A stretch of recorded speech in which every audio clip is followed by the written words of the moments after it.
And to go that low gains you lost all credibility. You could have made your argument without going that far. No matter what Simone Biles said to you, how she may disagree with you on your position did not warrant you to go that far. Certainly, you're not suggesting that it was okay for her to be molested. Certainly, you're not suggesting it was okay for her to be abused. So why would you say something like that? That's just cruel. Just because she said something that hurt your feelings didn't mean that you had to double down on it by being a gazillion times worse, which, Riley Gaines, is what you are at this particular moment in time. I'm speaking specifically about you going that far. Hi guys, welcome back to the channel.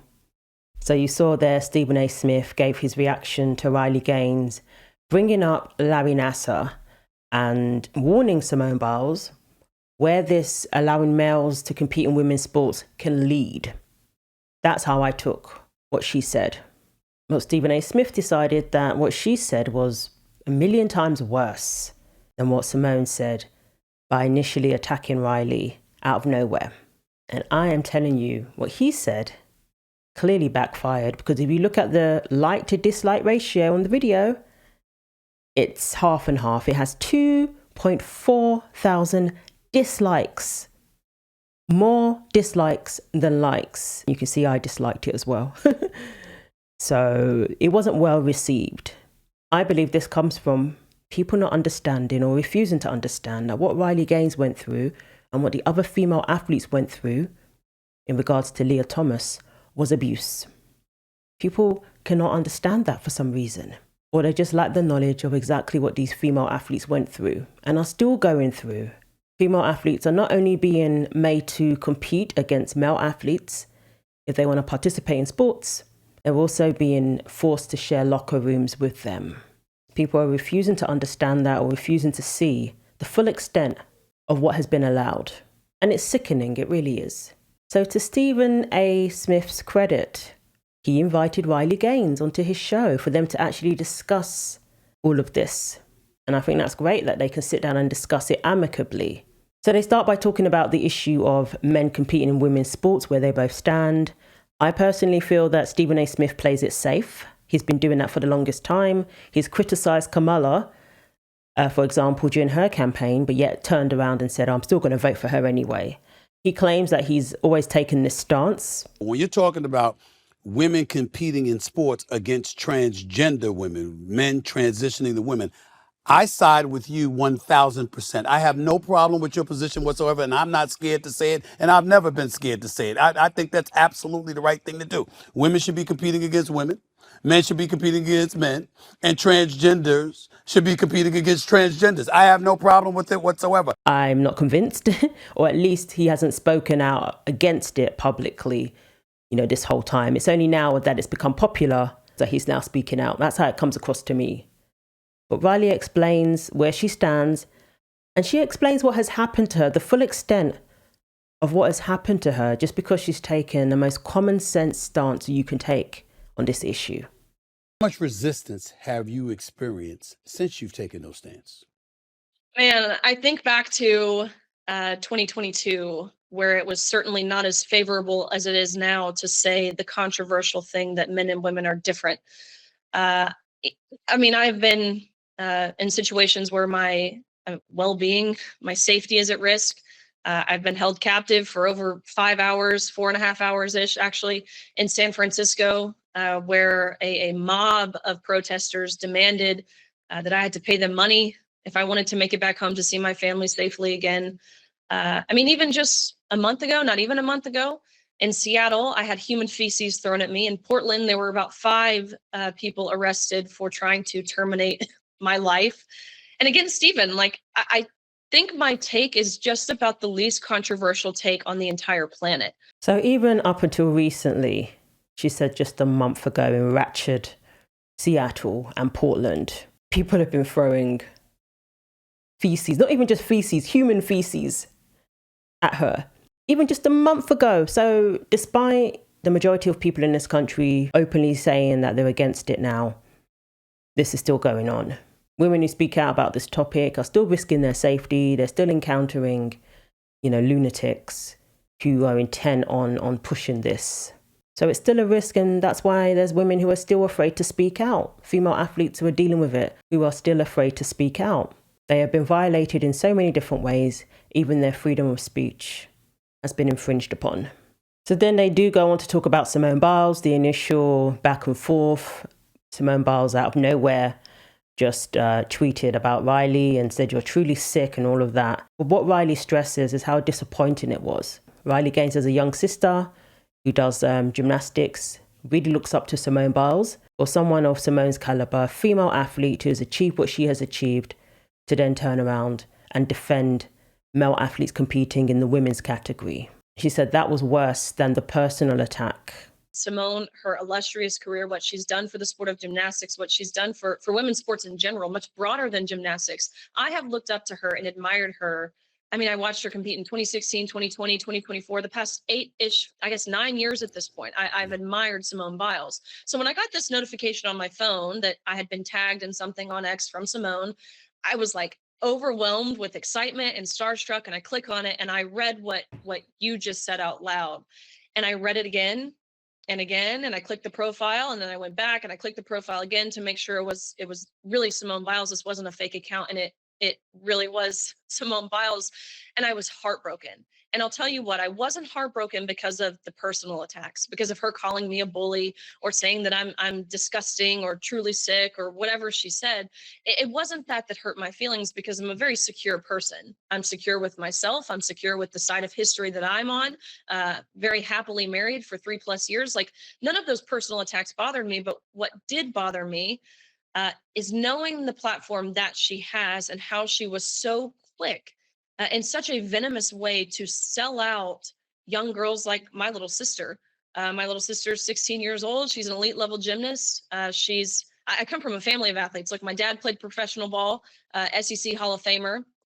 My brother played football in college. I, of course, went to University of Kentucky. My mom was a Division I softball player. My oldest sister went to Ole Miss. She played softball. My youngest sister is the best athlete out of all of us. She will go on to do incredible things, whatever she does in college and beyond.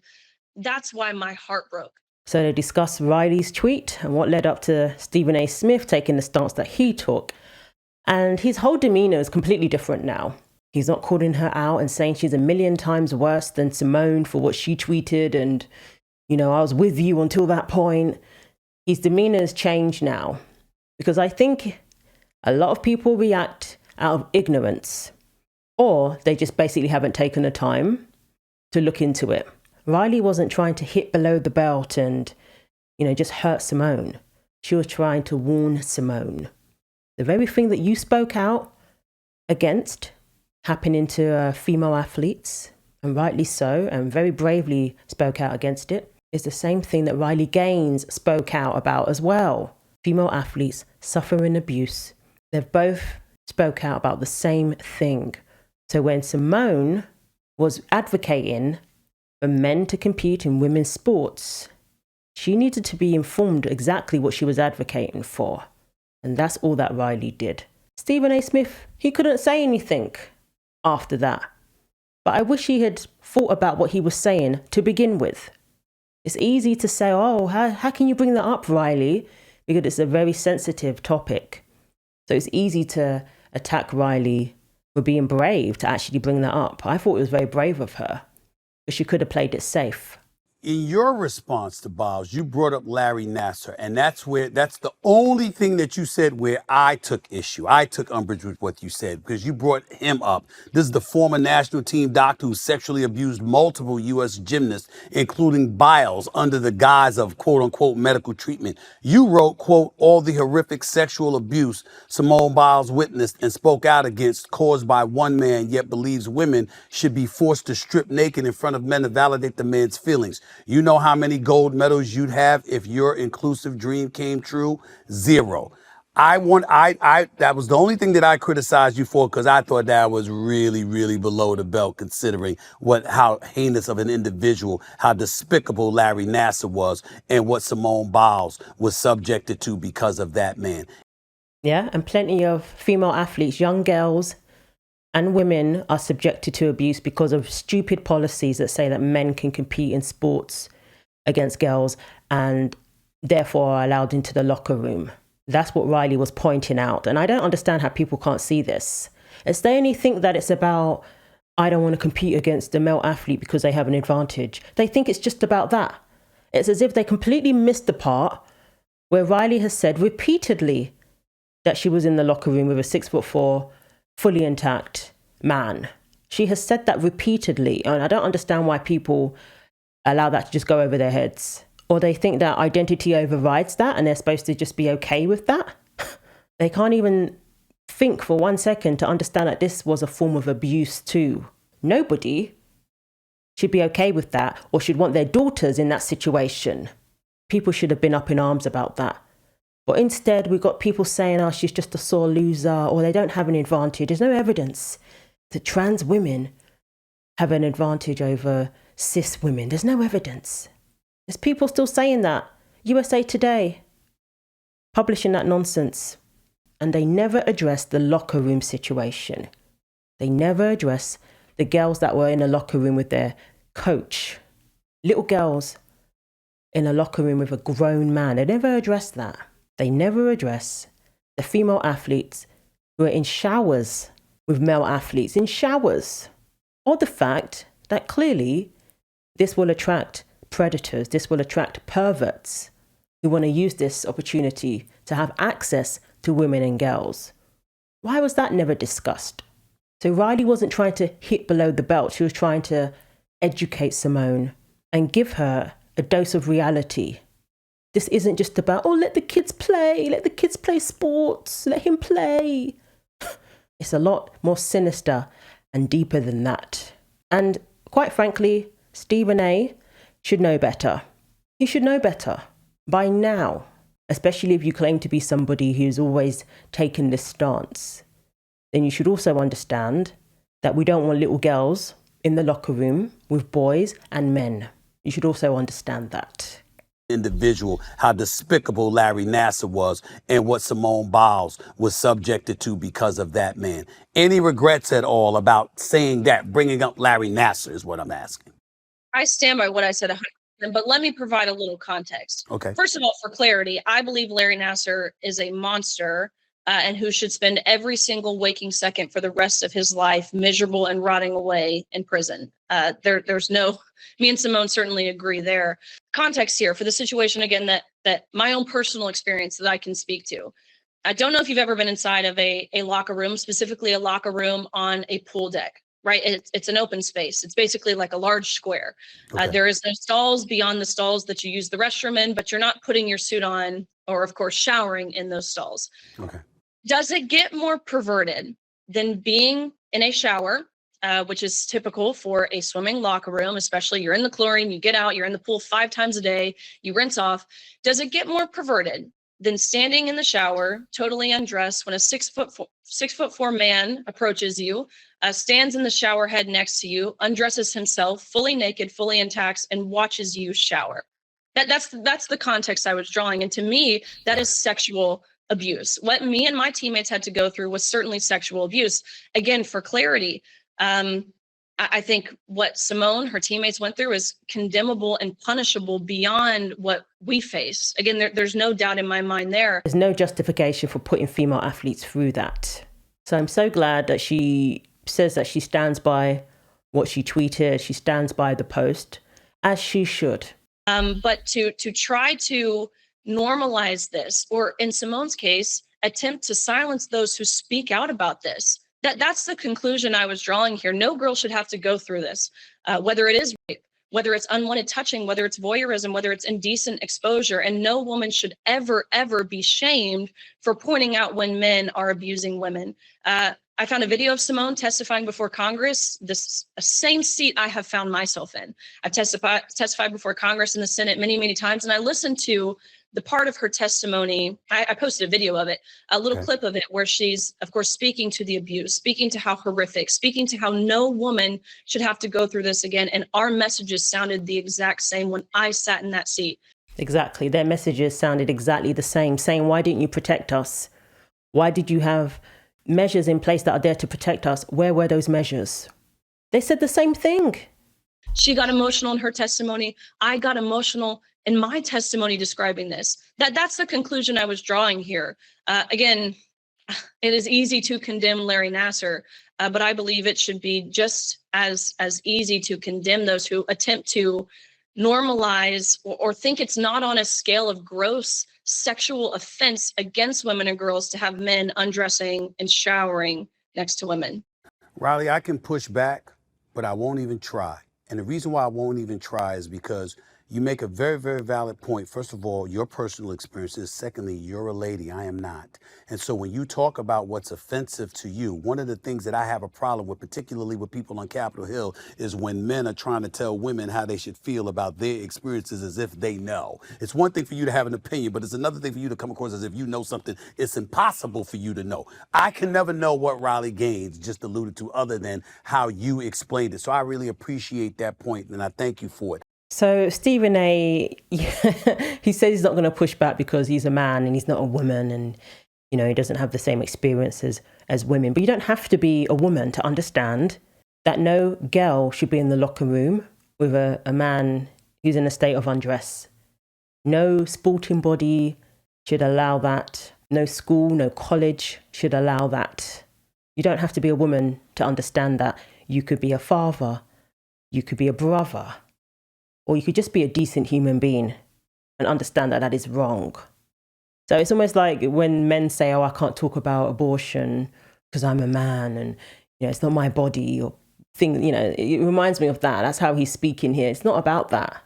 It's about knowing right from wrong and being brave enough to say that this is wrong. You shouldn't even have to be brave to say that this is wrong. But what happened was, as Riley said, they normalized it. And they made it about inclusion and not being a bigot. That's what they made it about. We've gone from telling girls that they should have their guard up, they should have their wits about them to stay safe, to now telling girls that they're bigots if they're uncomfortable with a male in their locker room. We've gone from telling girls that if there's a man, you know, in somewhere where he shouldn't be, you raise the alarm, follow your instincts. We've gone from telling girls that to let your guard down if someone identifies as trans, because trans women, you know, they're not the threat. It's men, it's cis men. They're the ones who are the threat, not trans women. We've also told them that you being uncomfortable is not an excuse to make someone feel unwelcome in the locker room. Everybody's welcome, you know, to use the locker room based on their gender identity. And that is sick. So, you know, he had a lot to say when he wanted to talk about Riley's tweet that the part that he found offensive. But then hearing it from her and hearing her speak about the reality of what this has led to, what we have allowed in society, is absolutely sickening. He doesn't have much to say other than I'm a man and I can't speak for women. So yeah, I'm glad they had an amicable discussion. I think she has educated Mr. Smith on the matter. And I think it's a very dark time in history that we're going to look back on, knowing that this was allowed to happen in the first place. And sadly, it's still going on. That's why we're here still talking about it. It's still going on. Allowing abuse against women and girls that was avoidable by simply just keeping certain measures in place. Allowing it to happen recklessly, you know, to me is criminal. It really is. So I'm glad they were able to sit down. Who knows? Maybe Riley Gaines and Simone Biles can sit down and have this conversation, because I'm sure they want the same thing, for women and girls to be safe. So Simone has apologized for the personal attacks, but she still hasn't really acknowledged that men should not be competing in women's sports. I look forward to the day where she does admit that. So then they end by talking about the solutions. And I think we can all agree now that although it sounded nice and inclusive, a third category for transgender athletes is just not going to work. They don't even want it. They don't want it. They want to compete against women. Riley brought up the fact that Leah Thomas took the World Aquatics to court, seeking to compete in the Olympics in the women's category. So Leah Thomas and those male athletes, they're not interested in a third category. And is there even enough of them for that category? There's certainly enough of them to disenfranchise thousands of female athletes, so don't get me wrong. But in terms of a third division, It's not going to work. So the idea of competitive equity is totally nonsensical. I believe the solution is what is at least has been in front of us the past, actually this month, it'll be the past 53 years since Title IX was implemented. You have a men's category and you have a women's category. That allows for everyone under the sun to be able to compete. You know what? That's a compelling argument. I would tell you that when you think about the Paralympics and other things, I mean, you see people with disabilities and what have you competing against people with disabilities. So that's where my idea came from in terms of women, men, trans. Everybody should compete according to their biological sex. It's very simple. There's the men's category, there's the women's category. That can include everybody. There's not a third gender, so why introduce a third category? We need to stop acting as if they're in a category of their own, because they're not. They can compete according to their biological sex, as women who identify as men have to do. Women who identify as men, they still have to compete against females because they can't compete against the men for obvious reasons. I like the way Stephen A. Smith conducted the interview. I give him credit for that, and even inviting her to discuss it in the first place. That's great to see. But the lessons need to be learned before any more girls and women are subjected to any more injustice, to any more abuse. It cannot happen. It's unacceptable that it was allowed to happen in the first place.